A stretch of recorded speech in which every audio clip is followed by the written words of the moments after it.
और परमेश्वर आपको और मुझे सिखा रहा। बहुत सारे कार्य हैं जो हमारी ज़िंदगी में खुदा करता है, मगर हम बहुत बार शर्मा जाते हैं।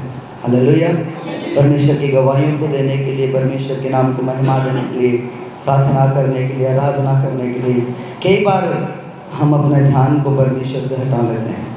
मगर खुदा का वचन में परमेश्वर सिखाता है हम तनो मन तो बाइबल कहती और चिमड़ कर और मिलकर, जिससे दूध पानी के बीच मिल जाता है, पानी दूध के बीच मिल जाता है, वैसे यहाँ पर मैं परमेश्वर की आराधना में उसके साथ मग्न होकर एक मन होकर जो प्रार्थना कर दिया, आराधना कर दिया, तो मैं विश्वास करना खुदा और काम भी कर देगा। आमीन।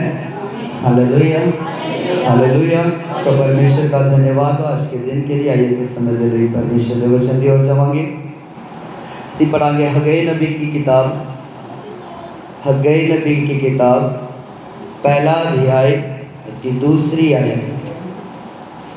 बाइबल दी 37वीं किताब अर्थात जकरिया तो पहले, मलाकी तो पहले, जकरिया तो पहले हग्गई नबी की किताब है और एक पहला अध्याय दूसरी आयत।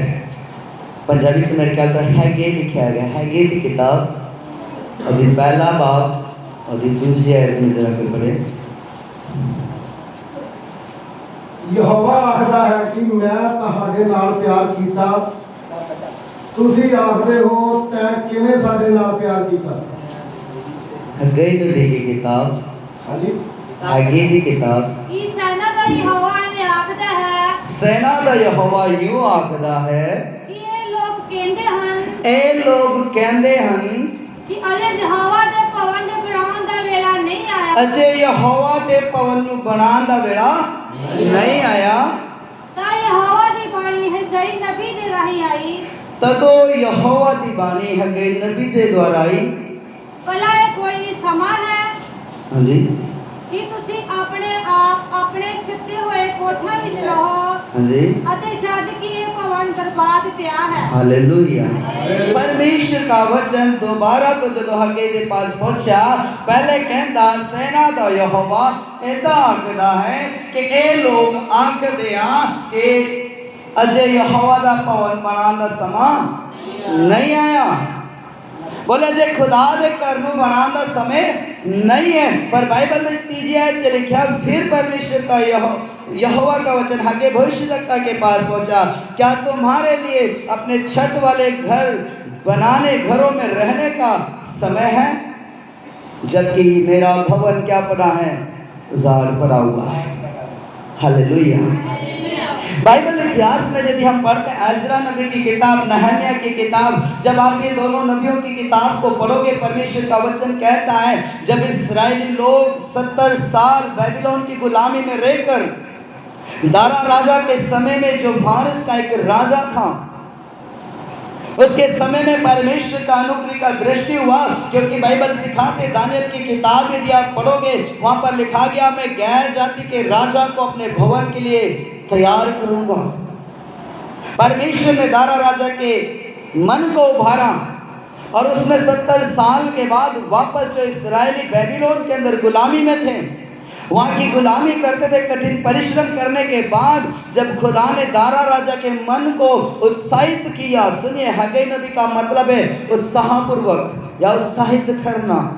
हालेलुया। बाइबल सिखाती है जब परमेश्वर ने राजा के मन को भरा कि तुम लोग जाकर क्या करो, इस्राएल के बीच जाकर, यरूशलेम के बीच जाकर सेनाओं के यहोवा का जो भवन आज से 70 साल पहले लगभग एडी 587 के बीच जो बेबीलोन के राजा ने, नबूकदनेस्सर ने उस मंदिर को, उस नगर को ढा दिया था, उसके करीबन 522 या 537 का जो समकालीन एक समय है, उसके बीच में वापस फारस का राजा दारा नामक जो राजा था, वो इस्राएलियों को नहम्याह और एजरा के नेतृत्व में वापस भेजता है ताकि तुम जाकर क्या करो, यहोवा के भवन को बनाओ। हालेलुया। परमेश्वर ने उन्हें गुलामी से आजादी दिया, किसके लिए, खुदा के भवन को बनाने के लिए। परमेश्वर ने उस राजा के मन को बदला, किस लिए, खुदा का जो भवन खंडर पड़ा है, जो बंद पड़ा है, जो टूटा हुआ है, उसे वापस खड़ा करने के लिए। जिसे स्वयं राजा सुलेमान ने बनाया था। बाइबल सिखाती है परमेश्वर के भवन को बनने के लिए कितना समय लगा था। हालेलुया। बाइबल सिखाते 46 वर्ष, हालेलुया, 46 साल उस भवन को बनाने के लिए लगा था। राजा सुलेमान ने उस परमेश्वर के भवन को बनाया था उस तरीके के साथ में। उसके अंदर सोना था, हर जगहों पे खुदा का वचन कहता हर एक चीज को उसने सोने से बनाया, सोने से मढ़वाया, हर चीज को सोने के जरिए उसे तैयार किया और एक उत्तम कारीगरों के द्वारा, एक परमेश्वर की बुद्धि को पाए हुए लोगों के जरिए वो भवन बनाया गया। फिर भी उसे बनाने में 46 वर्ष से कंप्लीट होने में लगे। उसी भवन के बारे में खुदा का वचन बयान करता है कि मेरा, अगर ये लोग क्या कहते हैं, अभी यहोवा के घर को बनाने का समय नहीं है, पर केड़ा समय है, तीजी और चौथी आयत से लिखे, पर ये लोग कहते सानू छत वाले मकान से रहने का समय चाहेगा। असी कहते रह सकते हैं छत वाले मकान असी सोने घर रह सकते हैं, चंगे मकान रह सकते हैं, पर अजय मेरा भवन की प्या खंडर प्या है, उछाड़ प्या। 4 आयत में तो पढ़ोगे, इसमें लिखा गया अभी तक मेरा घर क्या पड़ा है, उछाड़ पड़ा हुआ है। हालेलुया। ये लोगों को जब इज़राइल में वापस भेज दिया गया 70 साल की गुलामी के बाद, इन लोगों ने आकर शुरुआत में बड़े उत्साहित हुए, बड़े उत्साह के साथ में नगर के चारों तरफ की जो नींवें थी, मंदिर की जो नींव थी, उसे भर दिया। फिर 20 साल ठंडे हो गए। हालेलुया। बाइबल कहती जब वो 20 साल इन्होंने खुदा के घर का काम नहीं किया, अपने मकानों को वैभवशाली बनाया, अपने मकानों को सुंदर बनाया, अपने घरों की तैयारी किया, बाइबल सिखाती है, यदि इसके नीचे आप पढ़ोगे, जब इन लोगों ने परमेश्वर के भवन को बनाना बंद कर दिया, उसकी नींव खोदकर तैयार कर दिया, उसे बनाना, और करीबन 15 से 16 साल, 15 से 20 साल के बीच उसका कार्य जब रुका हुआ रहा, लगभग इतने सालों तक उसका काम बंद रहा, और लोगों ने जब आलस करना शुरू कर दिया, तो एक वचन पढ़े, परमेश्वर का वचन क्या कहता है, जो यहोवा के कार्य में आलस करता है। इसके बारे में यिर्मयाह नबी की किताब 48वां अध्याय उसके 10 आयत में एक शब्द है।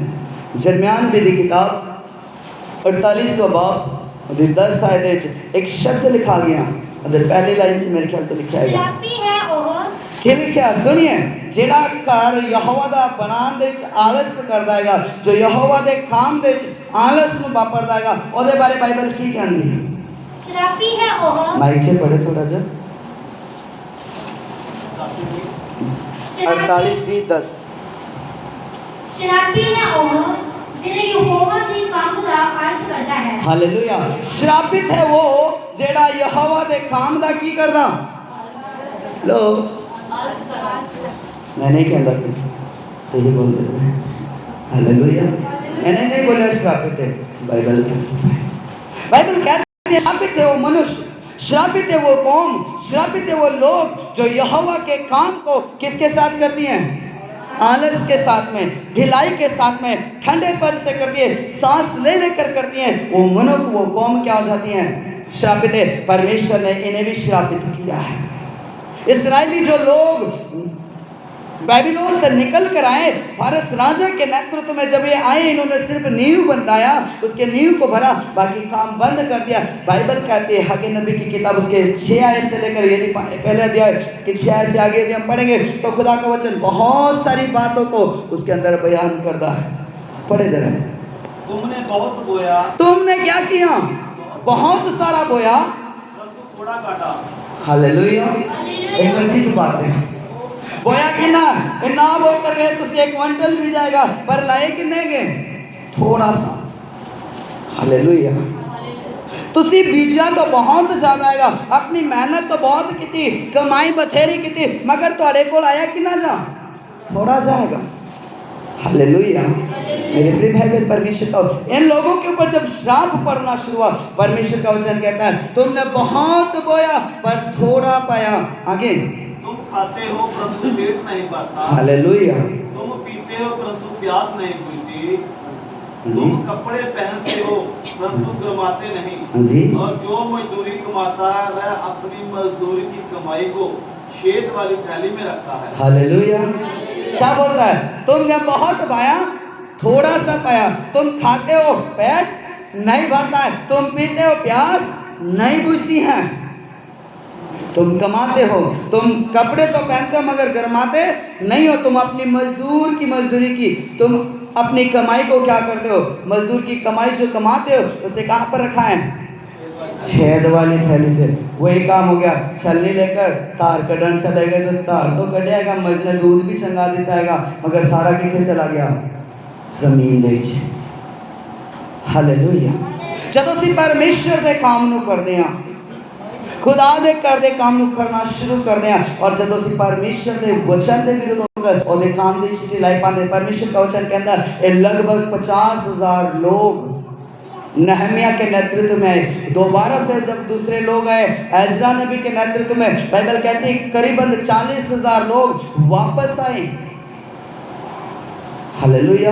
इन्होंने आकर काम शुरू किया। शुरुआत में बनाया, नींवें डाल दिया, फिर छोड़ दिया, फिर अपने मकान बनाए। जब अपने मकान बनाकर खेतियों में लगे, कमाइयों में लगे, परमेश्वर की ओर ध्यान नहीं दिया, उसके भवन की ओर ध्यान नहीं दिया, तब कहता है तुमने बहुत सारा बोया है मगर तुम थोड़ा प्राप्त कर दिया।